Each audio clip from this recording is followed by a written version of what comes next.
Hello and welcome to Tips from a Roller. I'm Patrick Holmes. I'm the Senior Digital Marketing Manager at AdRoll, and today I want to talk to you about brand awareness. What is brand awareness and why an investment in it is probably good for you? We'll cover today the consumer effects of brand awareness, the business outcomes you can expect from brand awareness efforts, and the relationship that brand awareness has with direct response or sales activation advertising. The two major outcomes for consumers at the top level from brand awareness are one, brand recognition, and two, brand recall. The first, brand recognition, also known as aided recall, is the realization that you've seen or heard of the brand before when you see it in the wild.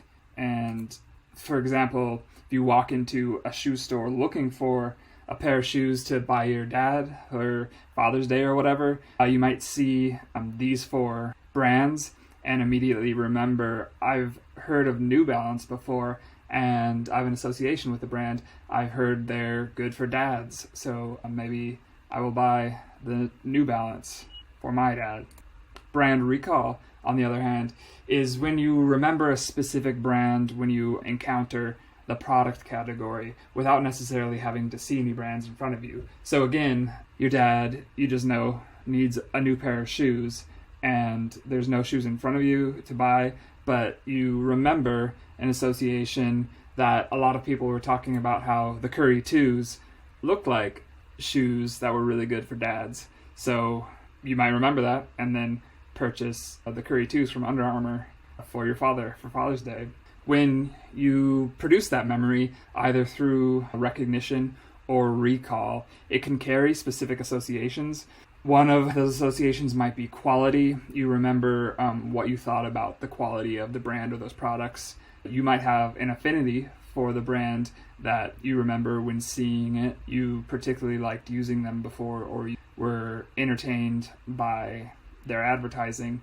You can have a nostalgia connected to a brand. You remember using a certain thing when you were a kid. Maybe a nice sweater kept you warm a lot when you were a kid, hanging out around the fire with your family or whatever. You can attach those feelings to a brand. And then aspiration is another feeling you might, or any consumer might, attach to a brand. I remember aspirationally from the 80s and 90s that everybody wanted to be like Mike. That was the best basketball athlete in history.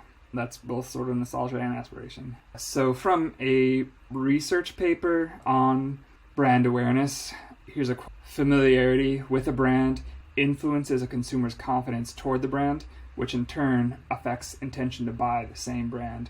Basically, familiarity drives purchase behavior. So why does familiarity matter again? It drives competitive preference. There's a term, consideration set. It's the set of brands that a consumer considers when they're presented with your product category, sort of like the list of the four shoe brands you saw, a set of brands like that people just keep in their minds about different types of products. You might be able to remember 3 cleaning brands when you think about cleaning your kitchen. You might think of 3 different bike brands when you want to buy a bike, that type of thing. So brand awareness advertising helps your brand enter consumers' consideration sets for your product category, and it also helps make your brand more prominent within the consideration set. Familiarity with a brand also lowers price sensitivity. Price sensitivity is the change in price that consumers tolerate before moving to a different brand.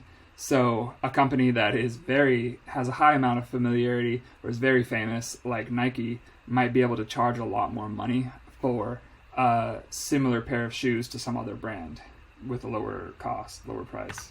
Familiarity also lowers sensitivity to negative quality differences. So it's similar to price sensitivity in that 2 brands side by side that have similar prices, but one of them is a lot more familiar to a consumer, the consumer is going to tolerate that brand having a lower quality than the one next to it with an equal price.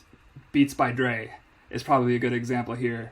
I've seen a lot of technical reviews that say they're basically the worst quality headphones on the market, but they are also the most expensive. So that's kind of both of the last two slides in action. Another quote from another research paper found that subjects showed an overwhelming preference for a high awareness brand despite quality and price differentials. They also made their decisions faster and sampled fewer brands. So the point I made on the last two slides about price and quality, but also familiarity, quicker purchases, quicker decisions between brands. Familiarity also lowers resistance to advertising messages. So you're going to create memory structures with your brand awareness advertising, and then later on you can play on those memory structures to promote sales or retarget to people that have seen your brand awareness, and that initial familiarity makes your sales activation promotions or your retargeting promotions more effective at turning into sales. So how does it affect your business in summary? Brand awareness drives higher likelihood for consumers to choose a more familiar brand, drives comfort paying a higher price. It lowers sensitivity to quality differences. It gives a greater confidence and trust in the brand, and it improves the effectiveness of sales activation and retargeting campaigns. So overall, it's a really beneficial effort, and I hope it clears up a bit what brand awareness actually means. So thanks for watching.